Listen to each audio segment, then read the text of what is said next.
How do you sustain your faith across 45 years? How have you?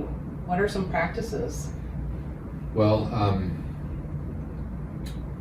it's an interesting question, and it kind of ebbs and flows, but let's maybe, if it's okay, we'll go to COVID first, because it got accentuated there. Absolutely.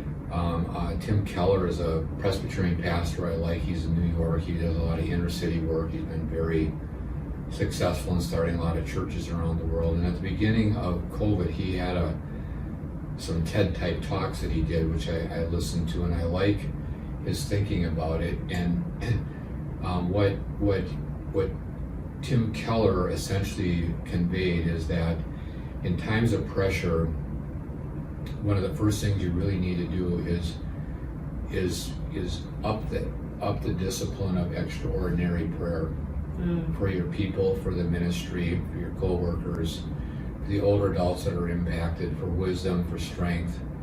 Kind of like Jesus in Mark 1 got up early in the morning to pray before anything else happened. You know, there's a spiritual discipline there that's mission critical if you're going to be faith-based. And so that for me was number one, and it extends over decades, but it's definitely more pronounced in COVID. And for me, that's more on weekends, some during the week, but I try always to have a real strong discipline of that, especially on the weekends, and spend a fair amount of time at it. And I think the second thing that I kind of like to think about is, especially in troubled times, you don't want to be just stoic and pretend there's no problem. It's easy to do. But there is a sort of spiritual discipline about letting it affect your heart, of lamenting while you see the struggles and you experience them, but not letting yourself stay there, you know, and not being stoic and not just capitulating, but kind of finding a space in between there. And I think you do that with discipline, especially in the Psalms and times of lament, writings about lament, meditation kinds of things. It's not in the busyness, it's in the quiet times. So just kind of making sure somehow, Lord willing, you're doing enough of that, and there's probably never enough of that, but I tried hard to do some of that, or as much as I could. And then probably the third thing, and this is a lifelong thing too, but it's a spiritual discipline, and it's one of our biblical framework passages in I think 1 Chronicles 32, I could be wrong, but I think that's it. And maybe verse 12 or something in that area, or 12:32 maybe is right. But anyway, the men of Issachar, the people of Issachar, and the quote there is, they knew the times and the seasons and what Israel should do. And the context there is when Saul is still king. David has been named, but he's not really king yet. And they sense the season and the time of the change, and they give up a lot of stuff to kind of align themselves with the new regime that's about to come. All the other tribes are bringing military might and stuff, but they bring this sense of wisdom and knowing the times and the seasons and what Israel should do. And for me, that's about, you know, that the Hebrew language here is talking about, it's a time to plant, it's a time to harvest, it's a time to take certain action based on seasonal kinds of norms and differences, and anticipating those.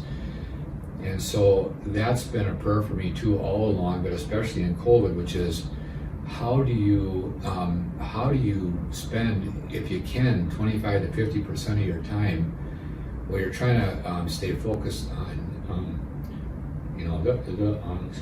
the reality, but it's about the future.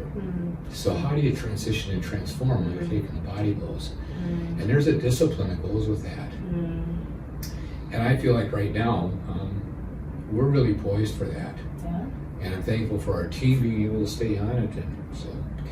And then the fourth thing is, one of the best parts basically about being a Christian, or the hardest parts too, is, and you live, I know in some of your life too, is no matter how hard things are, you got to kind of get it out and take the next step. And there's a time where that's a spiritual discipline all by itself. And I think the words that kind of go with that are probably Esther, maybe Esther 4, you got Mordecai, you got Haman, you've got Haman trying to take out the whole Jewish nation, and Mordecai, who's Esther's uncle, gets her the story, and it's kind of like But for such a time of this, here we are. And what are we going to do with the moment? And part of doing stuff with the moment is literally gutting it out to take a next step, and we don't have the strength to do it, and the organization doesn't, and people are beat up. And you just got to say, so what? We're going to do it.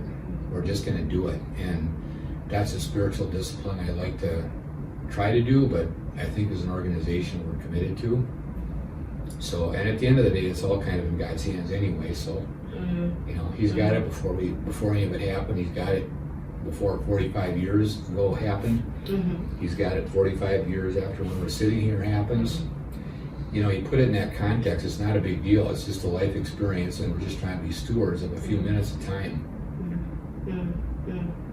And so I want to look back a little bit now, just personally going through COVID.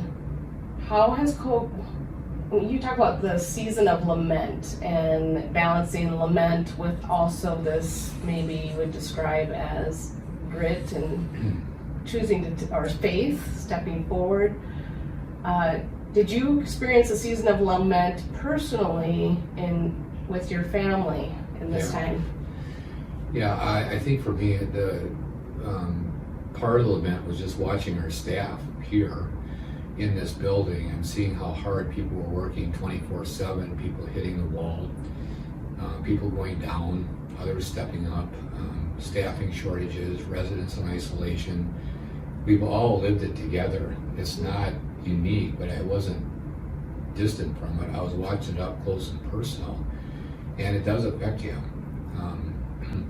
On the personal side, I think during this time, my mom had been in hospice for a while. She was in Grace Point at Cambridge. They provided very good care, by the way. They have a phenomenal staff. It was a great place for her. She grew up not too far from there.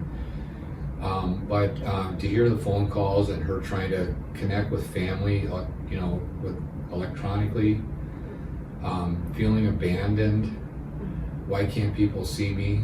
Watching her mental health issues increase, the loneliness and isolation, eventually her death on June 29th. It was hard, but again, you know, we all have to walk the path that's in front of us too. And her death would have happened at some point anyway. It just got accelerated because of the circumstances. So I'm not arguing the time or anything else, but in terms of a personal journey, that was a hard one for all of our family. We were grateful that in the last 2 to 3 days we got in to see her, and that the rule book allowed that to open up a little bit.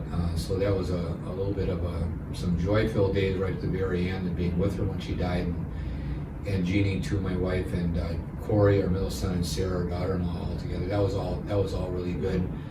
But that was a hard path, and that was.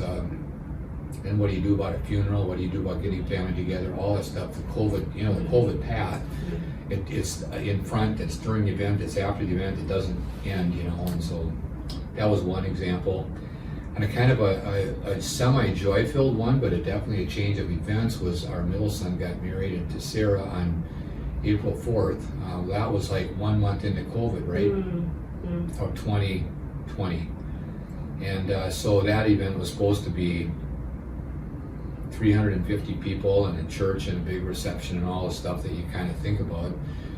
And it turned out to be 12 people at our Butwell's Landing, McKean Square Butwell's Church, replica of the Presbyterian Church that William T. Butwell and Hector Butwell built in 1847.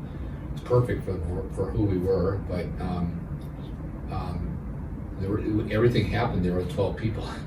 The whole service, the reception, we all drove up to my mom's and we had celebrated a little bit through the window. That was a good thing at Grace Point. But it was a very different experience. You know, Sarah kind of did her own hair before the ceremony because you couldn't have, in those days, couldn't have anybody doing that for you kind of thing. And but it was joy-filled, but it was very different. And it was challenging for them. I mean, it's not the way they wanted to do it. It'll be more memorable, of course. So that's the good part. But you know, those are some examples right there. And I heard that you have a new grandchild. Is that true?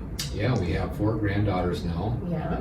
One of them was born during COVID. That was another challenging thing because we couldn't really see our son or daughter-in-law. We had to be very careful in social distancing, and so right up to and through the birth, we had to be distanced. But yeah,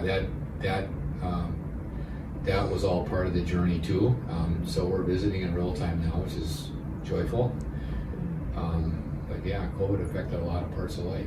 Sure. So both in leading this organization and also in your family life, you've experienced joy and lament. Yeah. And life, we call it. Yeah. Thank you. That's the life I know too. Yeah.